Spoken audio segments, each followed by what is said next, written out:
사도행전 4장 29절로 32절입니다. 다 같이 시작. 주여, 이제도 저희의 위협함을 하감하옵시고 또 종들로 하여금 담대히 하나님의 말씀을 전하게 하여 주옵시며 손을 내밀어 병을 낫게 하옵시고 표적과 기사가 거룩한 종 예수의 이름으로 이루어지게 하옵소서 하더라. 빌기를 다하매 모인 곳이 진동하더니 무리가 다 성령이 충만하여 담대히 하나님의 말씀을 전하니라.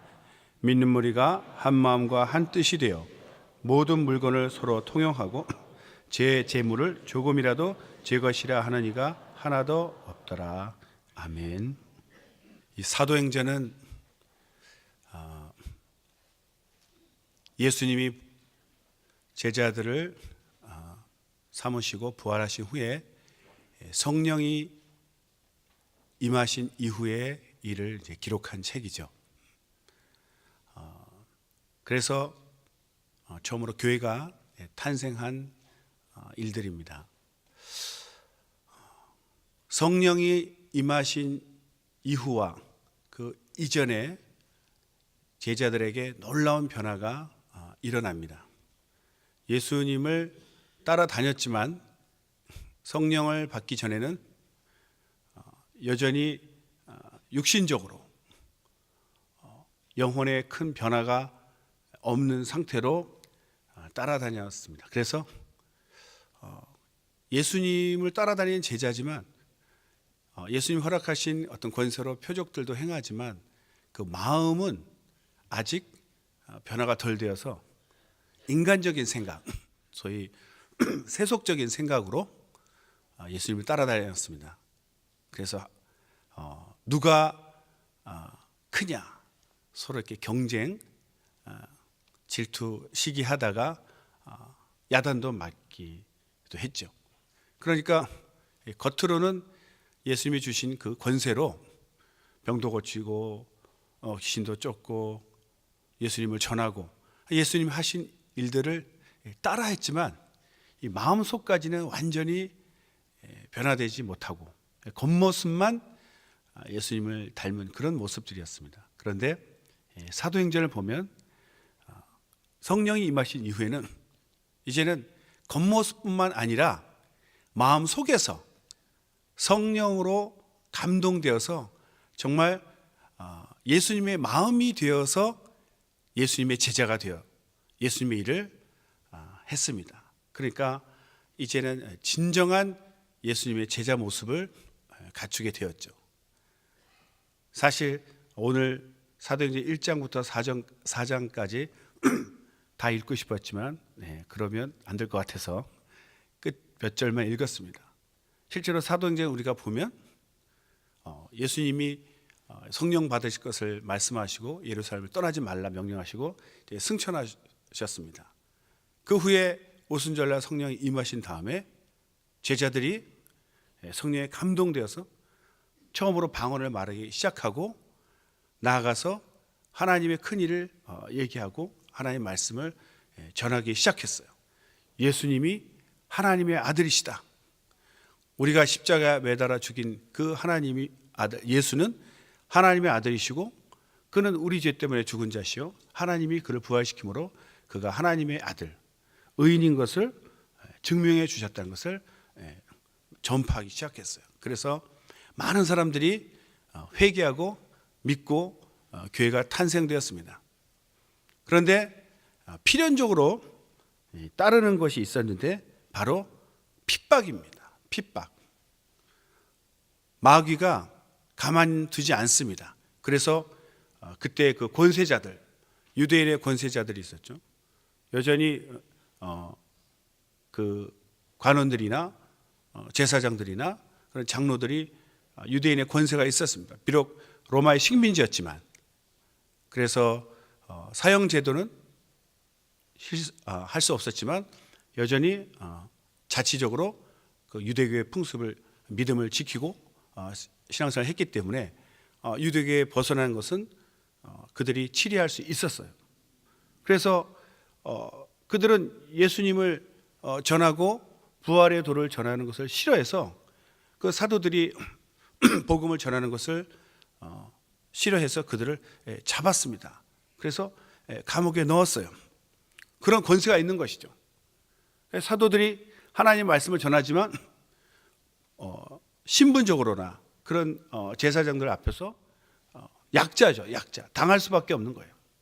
그래서 잡혀서 그렇게 있었는데 그들이 성령으로 충만치 않았다면 과연 그 유대 관원들과 그 높은 사람들, 권세자들의 핍박을 견딜 수 있었을까? 우리가 알다시피 예수님을 열심히 따라다니고 그때는 이제 예수님만 믿은 거죠. 예수님만 따라다니면 워낙 그 전능하신 훌륭하신 예수님, 또 전능하신 예수님 따라다니면 모든 게 해결된다 해서 따라다녔지만 막상 예수님과 떨어졌을 때 예수님과 함께하지 않은 베드로에게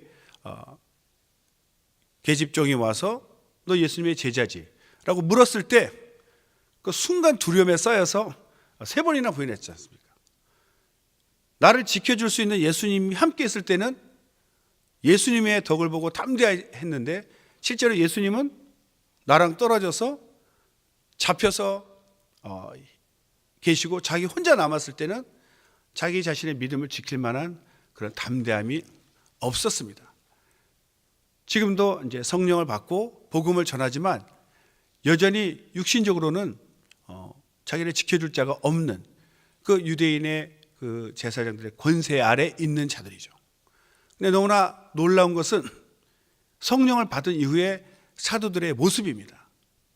그렇게 핍박을 받고 어려움을 겪고 있었지만 그들의 심령이 성령으로 충만하니까 전혀 그들의 위세에 눌리지 않았다는 거예요. 오히려 우리 한번 같이 성경을 읽어보겠습니다. 사도행전 4장 19절 20절입니다. 사도행전 4장 19절 20절입니다. 시작. 베드로와 요한이 대답하여 가로되 하나님 앞에서 너희 말 듣는 것이 하나님의 말씀 듣는 것보다 옳은가 판단하라.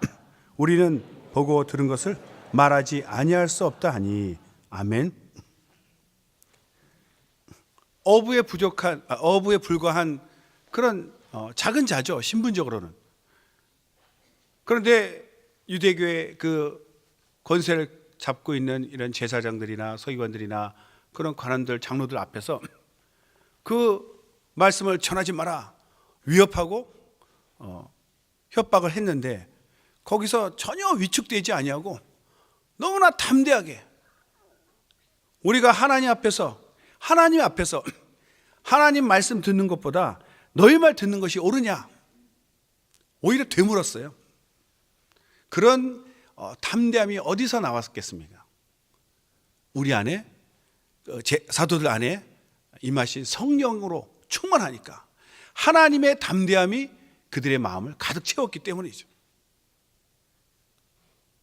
예수님 말씀하실 때 내가 너에게 평안을 주리니 이것은 세상이 주는 것 같지 않는 평안이다.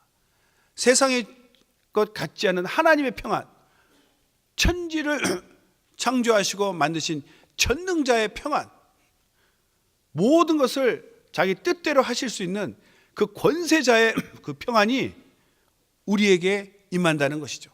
그러니까 베드로와 요한에게도 그 평안이 있기 때문에 전혀 그 위세에 눌리지 않고 담대한 모습과 평안한 모습은 비슷하죠.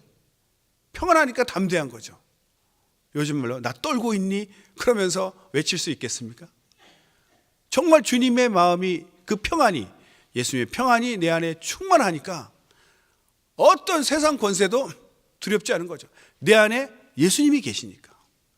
저 앞에 눈에 보이는 그런 권세자들보다 더 위에 계신 전능하신 하나님이 내 안에 계시니까 그 마음이 곧 내 마음이 되어서 전혀 떨지 아니하고 오히려 저들을 당황하게 만들었어요. 학문이 없고 저 작은 자가 어부에 부족한 자들이 어찌 우리 앞에서 저렇게 담대히 말할 수 있을까? 그런데 벌을 주고 싶었지만 사람들이 워낙 은혜 받고 믿는 자들이 많으니까 특별히 또 어떻게 할 수가 없으니까 그냥 겁만 주고 풀어줬습니다. 그리고 그들이 돌아와서 자기 동료들에게 그 믿는 자들 모임에 돌아왔죠. 돌아와서 제사장과 장로들이 한 말을 다 알렸습니다. 우리가 복음을 전하는데 잡혔는데 전하지 말라 하더라. 부활의 도를, 예수의 도를 전하지 말라 하더라. 현실적으로 그들은 세상에서 권세를 갖고 있는 자들이기 때문에 그들의 그 권세가 대단합니다. 육체를 갖고 있기 때문에 육체적으로 제한을 받을 수도 있고 자기의 어떤 환경이나 또 재물이나 육체적으로 고통을 당할 수 있고 심지어는 목숨까지도 잃을 수 있는 상황이죠. 그런 상황을 다 느끼고 있습니다. 우리가 복음을 전하는데 이렇게 핍박이 있고 방해가 있다. 그냥 한번 지나가는 핍박이 아니라 앞으로 우리가 겪어야 될 이 엄청난 핍박을 우리가 먼저 당한 베드로 요한이 성도들에게 다 전달했습니다. 그러자 그들이 일심으로 하나님께 소리를 높여서 기도를 했어요. 마음을 하나 되어서 하나님께 기도했습니다. 기도 외에는 사실 해결할 방법이 없는 거죠. 여기가 우리가 일심이란 말이 한마음 한뜻이죠. 한마음 한뜻. 원어로는 호모시마톤이라고 합니다. 이 기도하는 모습을 보면 이 기도문처럼 쭉 우리가 31절까지 이렇게 나오는데 사실 똑같은 말을 똑같이 기도했다고 보기는 어렵죠. 무슨 카톨릭처럼 기도문을 써가지고 기도문을 똑같이 읽고 그렇게 기도한 것이 아니고 다 같이 기도를 했는데 지금 이 성경에 기록된 것은 대표자가 이렇게 대표적으로 기도를 하고 다른 사람들은 마음을 함께 해서 그 기도 내용에 공감을 하고 똑같은 마음으로 기도를 했다고 그렇게 신학자들은 설명합니다. 이 내용은 대표자가 기도한 내용이고 그리고 그 마음을 합쳐서 기도를 한 거죠. 이 기도 내용을 들어보면 얼마나 충만하고 또 이 다급한 심령이 다 있습니다.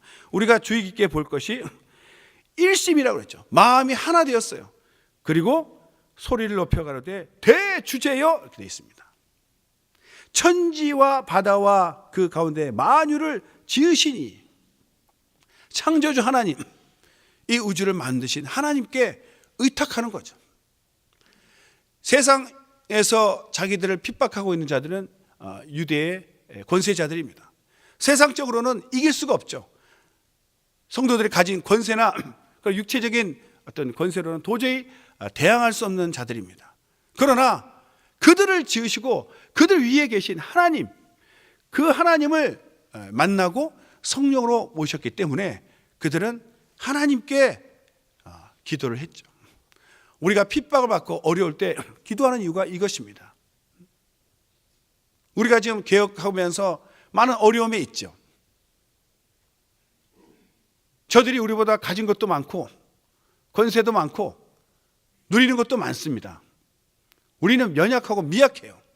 그러나 우리가 이 개혁을 승리할 수 있는 이유는 바로 저들을 지으신 그 높으신 하나님을 우리가 믿고 하나님의 살아계심을 알고 그분을 우리가 모셨기 때문에 그 예수 이름 앞에 우리가 기도하는 것입니다. 할렐루야. 우리의 싸우는 것은 혈과 육에 속한 것이 아니죠. 우리가 육체적으로 세상적으로 싸운다면 이길 가능성이 없다고 봅니다. 진실도 뒤집혀지는 세상이에요. 오죽하면 우리가 진실대로 판단해 줄 것 같은 그런 법정에서조차 인맥을 쫓아서 돈 써서 능력 있는 변호사를 구하면 뒤집어진다는 그 말을 공공연히 할 정도로 세상은 그런 거예요. 우리가 이렇게 판결이 나온 것이 판사가 정말 생각이 깨끗해서 정말 제대로 판단해 줬다. 그렇죠. 결과 나타난 것은 그렇지만 사실은 우리가 기도했기 때문이죠. 사람 마음은 모르는 거죠. 애매한 상황에서 어느 편을 들어줄지 모릅니다. 그래서 판결을 판사가 하기 때문에 그 판사의 마음을 감동시키도록 정말 진실을 밝힐 수 있도록 기도하는 것이 우리의 몫이죠. 기도하지 않고 그저 판사 입만 바라보겠습니까? 검사 변호사 입만 바라보겠습니까? 가망이 없습니다. 그래서 우리는 기도하는 것이고, 하나님께서 대주제 대신 모든 만물을 당신 뜻대로 움직일 수 있는 하나님을 우리가 믿고 의지하기 때문에 그분이 법정을 하나님 정말 지배하셔서 통치하셔서 올바른 판단, 진실된 판단이 내려지도록 그렇게 기도하는 것이죠. 누가 아파서 병원에 가서 수술해야 되는데 내가 수술할 수 없습니다. 의사가 수술하는 거예요. 의사가 수술하다가 아픈 부위를 찾지를 못하거나 실수로 다른 곳을 잘못 수술하면 생명이 왔다 갔다 하는 상황이니까 우리가 기도하죠. 하나님, 저 의사의 집도를 붙들어 주셔서 정말 수술이 성공되기를 바랍니다. 기도하지 않습니까? 내가 직접 할 수 없으니까. 왜? 의사가 사람을 고치지만 그 의사도 사람이에요.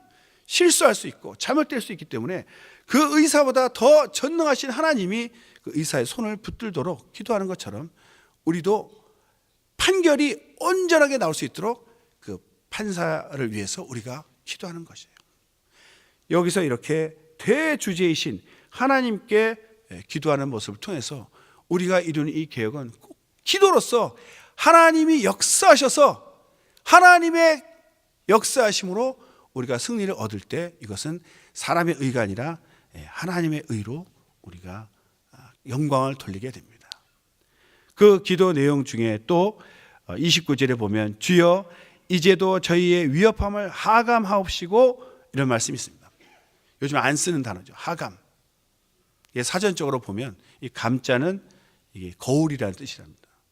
아랫사람이 올린 글을 윗사람이 본다 이런 뜻이죠. 그러니까 저희의 위협함을 하감해 달라는 뜻은 우리가 이 사도들과 그 초대 교인들이 핍박당하고 있는 상황을 지금 기도하고 있지 않습니까? 하나님 앞에.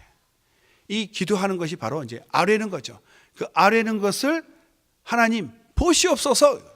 우리의 상황, 우리가 지금 처한 이 핍박받는 상황을 보시옵소서. 이렇게 간구를 했습니다.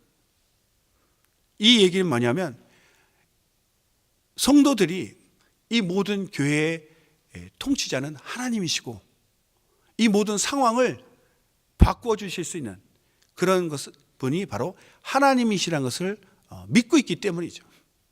핍박이 없어지게 해달라고 기도하지 않았습니다. 핍박은 피할 수 없는 것이고 당연한 것이라고 받아들였기 때문에 핍박이 없어지게 해달라고 기도한 것이 아니라 이 핍박받는 상황에서 우리가 이 핍박을 이길 수 있게 해달라고 기도를 했죠. 왜? 하나님이 그 마음을 주시기 때문에 우리 마음에 평안과 담대함, 하나님 안에만 있는 전능자만이 갖고 있는 그 놀라운 평안과 담대함을 우리에게 주시면 그 핍박을 이길 수 있기 때문이죠. 그래서 핍박, 위협함을 없애주세요라고 기도한 것이 아니라 우리가 아래는 저들의 핍박을, 위협함을 보시고 종들로 하여금 담대히 하나님 말씀을 전하게 하여 주옵시고 핍박을 이기고 담대히 하나님 말씀을 전하게 해달라고 기도했습니다. 우리는 하나님 말씀을 전할 때 핑계가 많죠. 이것저것 핑계가 많습니다. 요즘은 교회가 이렇게 난리통인데 누가 와서 믿겠느냐? 그건 우리의 생각이죠. 내 생각으로 가름하면 안 됩니다. 지금 이 초대교회도 핍박 가운데 있어서 우리보다 더 위험합니다. 예수 믿으면 잡혀가서 죽을 수도 있는 상황이에요. 그러면 내 사랑하는 사람을 전해서 죽는다는 걸 알고 복음을 전할 수 있겠습니까? 오늘 죽든 내일 죽든 하나님께서 원하시는 것은 영원한 생명을 주는 것이기 때문에 그를 위해서 예수님 오셨으니까 그것을 내가 알고 담대히 복음을 전하는 것이죠. 복음을 전해야 영혼이 구원받는다는 것을 알고 있기 때문에 복음을 전해야 되는 거예요. 하나님 말씀을 전해야 되기 때문에 담대함을 달라고 기도하는 거죠. 우리의 처한 상황보다 초대교회가 사실은 더 위험하고 핍박이죠. 유대인뿐 아니라 나중에는 로마 황제까지 핍박을 합니다. 왜? 자기를 세상 신이라고 외치고 있는 황제 앞에서 또 다른 신을 믿는다는 것은 용납이 되지 않거든요. 이 초대교회 때는 예수를 믿는다는 것은 곧 죽음을 각오하는 것이에요. 그런 상황에서도 담대하게 복음을 전했습니다. 교회가 전쟁 중이라 어지럽고 난리인데 와서 실망하지 않을까, 시험 들지 않을까, 그건 우리의 생각인 거죠.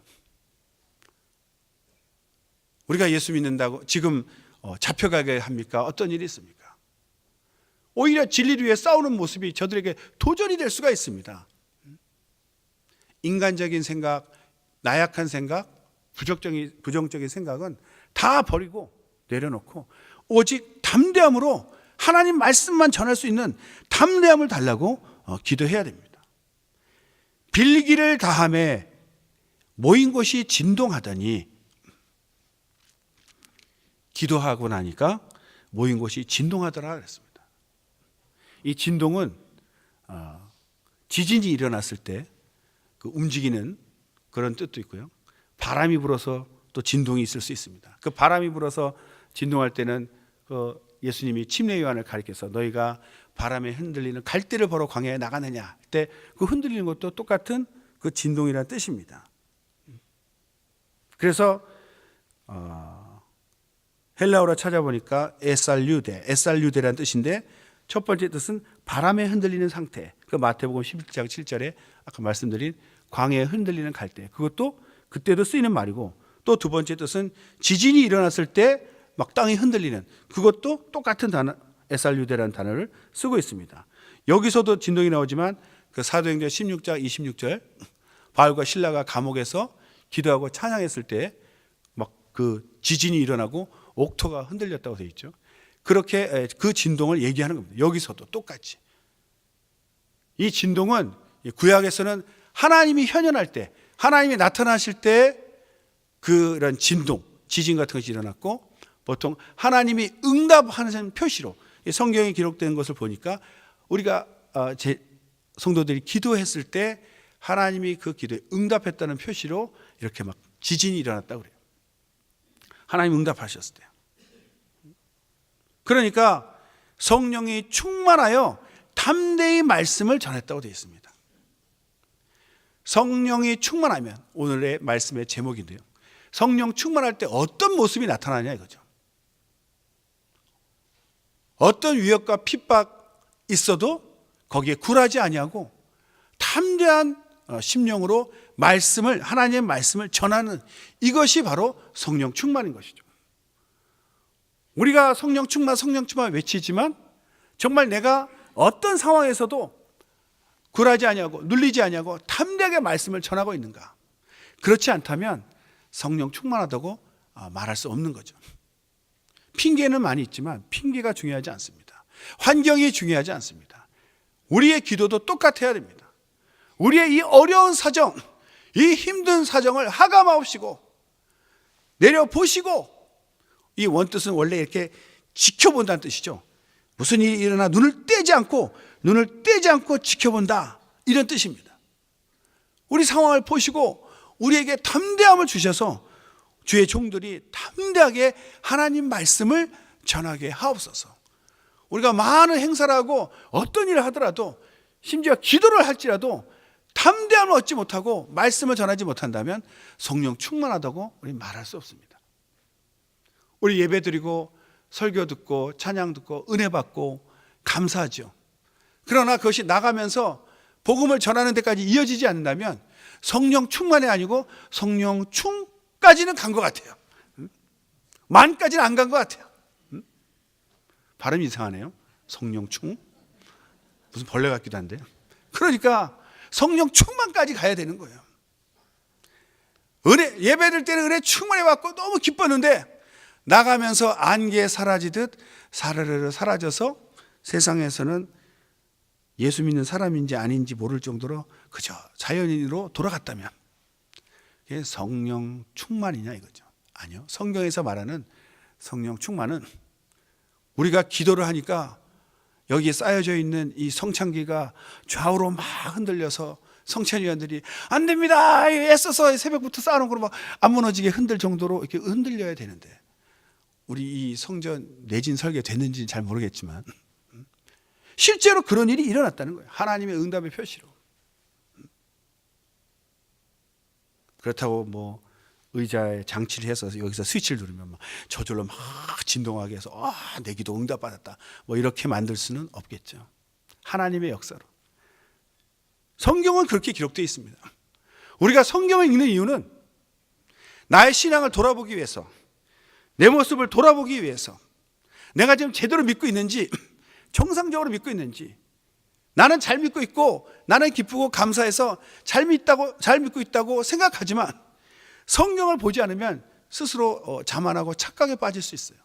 그러나 성경을 보니까 우리가 하고 있는 수준은 아직 성령 충만하다고 말하기에는 힘이 부족하더라. 손을 내밀어 표적이 나오는 것도 별로 없고 지진 나듯이 흔들린 적도 없고 그렇다고 담대히 나가서 복음을 전하는 모습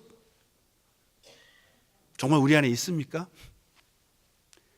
그러면서 성령 충만하다고 자랑하십니까?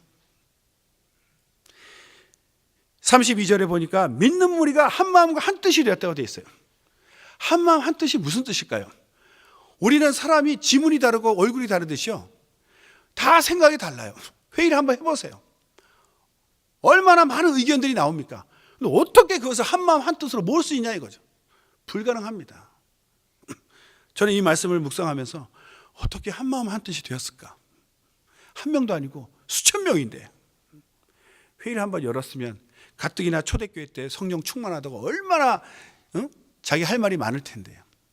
여기서 제가 깨달은 영감은 한 마음 한 뜻은 각자의 마음을 경쟁해가지고 그중에 가장 뛰어난 그 마음을 하나 정해가지고 다 공유했다, 그렇게 생각하지 않습니다. 한 마음 한 뜻은 예수의 마음이다. 예수님의 마음을 모두가 공유했기 때문에 이것이 한 마음 한 뜻이 되는 것이지, 어찌 사람들의 마음을 비빔밥 섞듯이 섞어가지고 한 마음 한 뜻이 되겠습니까? 결코 이루어질 수 없죠. 그런 마음으로 보면 그 후에 나오는 모든 물건을 서로 통용하고 자기 재물을 조금이라도 자기 것이 하는 이가 하나도 없더라. 어떻게 이런 일이 일어날 수 있습니까? 자기 것인데 사도들 발 앞에 내어놓으면서 이것 필요한 사람에게 사용해 주세요. 내놓을 때 자기 것이라면 많이 내놓는 사람은 얼마나 자랑하는 마음으로 내놨겠습니까? 그런 기록이 없죠. 어떻게 또 제 물건을 제 것이라 하지 않을까? 다른 말로 하면 내가 갖고 있는 재물은 하나님께서 주신 것이다. 하나님이 주신 하나님의 재물이다. 이 재물의 주인은 하나님이 것을 알고 있기 때문에 제 것이라 하지 아니하고 다 하나님 앞에 내어놓을 수가 있는 거죠. 받은 것을 주인 앞에 돌려놓는 것이 바로 사도들 앞에 내어놓는 것이죠. 한 마음 한 뜻도 하나님의 마음을 공유할 때 가능한 것이고요, 자기 물건을 내어놔서 핍절한 자가 없도록 서로 나누는 이 마음도, 자기 재물을 자기 것이라 하지 않는 이 마음도 바로 하나님의 마음이 들어와서 이 모든 내가 가진 것이 다 하나님이 주신 것이구나, 그걸 깨달았기 때문에 이렇게 하나님 앞에 내어놓을 수가 있는 것이죠. 이것이 바로 성령 충만한 초대교회의 모습입니다. 우리가 스스로 자만하고 이것이 됐다라는 것이 아니라 성경을 보면서 우리가 성경을 담고 성령 충만한 모습을 담기 위해서 성경을 볼 때 우리가 과연 이런 모습을 갖고 있는가? 여전히 회의 한번 하면 그저 자기 의견 통과시키려고 경쟁하고 남 무시하고 뭔가 또 내어놓으면서 생색을 내고 인정받지 못하면 내어놓으려다가도 다시 집어넣고, 이것이 어찌 성령 충만이라고 할 수 있습니까? 우리가 우리 자신을 진단해야 됩니다. 우리가 하나님 말씀대로 살고자 성령의 인도함 받고자 개혁을 했지만 지금 우리의 모습이 과연 하나님 원하시는 이런 성령 충만한 교회의 모습인가? 감히 말하건대 아직 우리는 갈 길이 멀다고 생각합니다. 우리 한 사람 한 사람 자기 마음을 돌아보고 성령을 비추어서 자기 모습을 돌아보고 내 마음에 정말 예수님을 모신 자로서, 하나님이 있는 자로서 하나님을 앞세우고 있는지, 아니면 내가 나서고 있는지. 회의하는 모습을 보면요, 깜짝깜짝 놀랄 때가 있습니다. 분명히 기도합니다. 하나님 지혜를 주시고 회의할 때 성령으로 지혜를 주시옵소서. 딱 기도 끝나고 하나님 잊어버린 것 같아요. 하나님 안 계신 것처럼 마구 얘기하는 모습을 보면 조금 전까지 하나님께 기도했는데 이 회의하는 모습을 주님이 보신다면 어떻게 생각하실까? 세상에서도요, 그 물건 하나 만들어서 팔아야 회사가 살기 때문에 물건을 만드는데, 제대로 된 회사는 그런 어떤 회사가 있었습니다. 이 연구진들이 회의하기 전에 회의하는데 빈 자리가 하나 있어요. 의자가 하나가. 이 무슨 자리냐면 고객의 자리다. 진짜 와서 앉아있지는 않지만 요즘은 고객의 소리 얼마나 많이 청취합니까? 빈 의자를 놓고 고객을 의식하는 거예요. 우리가 아무리 회의하더라도 고객이 노 하면 안 팔리면 망하는 거예요. 그래서 항상 고객의 의견을 청취하는 마음으로 회의를 하는 거예요. 식당 주인이 음식을 만드는데 너무 맛있게 만들어서 너무 맛있어요. 그래서 막 음식점을 냈는데 안 팔리는 거예요. 왜 안 팔리죠? 먹는 손님들이 맛이 없다면 맛이 없는 거예요. 근데 주인이 여전히 아니 혀가 잘못됐나? 이 맛있는 걸 당신 먹을 자격이 없어. 오지 마. 그러면 문 닫는 거죠. 손님이 맛있대야 맛있는 거예요. 어떤 사람이 실력이 있어서 회사 자기가 실력이 있는 줄 알고 다니고 있는데 친구하고 이렇게 물어보니까 나보다 연봉을 많이 받네. 그래서 그 회사 가가지고 나를 내가 이쪽으로 회사 오면 얼마를 주겠느냐 그랬는데 금액을 불렀어요. 금액을 들어보니까 자기가 이 회사에서 받고 있는 금액보다 반값밖에 안 불러주는 거예요. 그럼 절대로 이 회사를 떠나면 안 되겠죠. 과대평가하고 있는 거니까. 그런데 다른 회사들 쭉 물어보니까 자기보다 지금 받는 것보다 많이 불러줘. 그러면 당연히 옮겨야죠. 내 가치를 몰라주는 회사에 다닐 필요가 없는 거예요. 그러니까 객관적으로 자기를 볼 수 있어야 된다는 거죠. 그런데 교만한 자의 교만한 자의 특징이 무엇입니까? 남이 나를 어떻게 보는지를 몰라요. 신경도 안 쓰고 그저 자기만 옳다는 거예요. 회의를 해도 정말 주님이 이 상황을 보고 계시고 주님이 함께 하신다면 벌써 말하는 태도나 이런 자세가 달라집니다. 모름지기 하나님 앞에서 다툼이라는 게 있을 수가 없는 거죠. 부모님이 안방에 계셔서 문 닫고 안 보여도 벌써 부모님이 계신 집은 아이들이 행동하는 게 다르죠. 친구들하고 놀러 왔어도 어머니 아버지 계신 거 알면은 좀 조심스럽게 놀겠죠. 근데 엄마 아버지 어디 외출 나가고 없다면 그냥 지화자 그냥 다 그냥 난리치고 놀겠죠. 그런 것처럼 우리가 정말 성령으로 하나님을 내 안에 모셨다면 내가 생각하는 것이나 말하는 것이나 늘 하나님을 의식하고 있다는 거예요. 하나님을 의식하고 있어요. 우리가 순간순간을 망각하기 때문에 혈기도 내고 싸움도 하는 거예요. 그러니까 기도하면서도 하나님을 정말 의식하고 우리 가운데 하나님이 함께 두세 사람이 모인 곳에 함께 하신다는 것을 인정한다면 도저히 우리는 그럴 수가 없습니다. 설교자가 설교할 때도 눈에 보이는 성도들만 의식하면요, 설교를 이렇게 저렇게 마음대로 할 수 있죠. 속이기도 할 수 있죠. 그러나 주님이 지금 말씀하시고 주님이 듣고 계신다고 생각하면 설교자는 정직하게 설교합니다. 오직 하나님의 말씀만을 전하려고 하죠. 듣는 자도 하나님이 말씀하신다 하면 사람의 목소리 듣지 아니하고 내 영혼에 무슨 말씀을 하시는가를 듣고 있겠죠.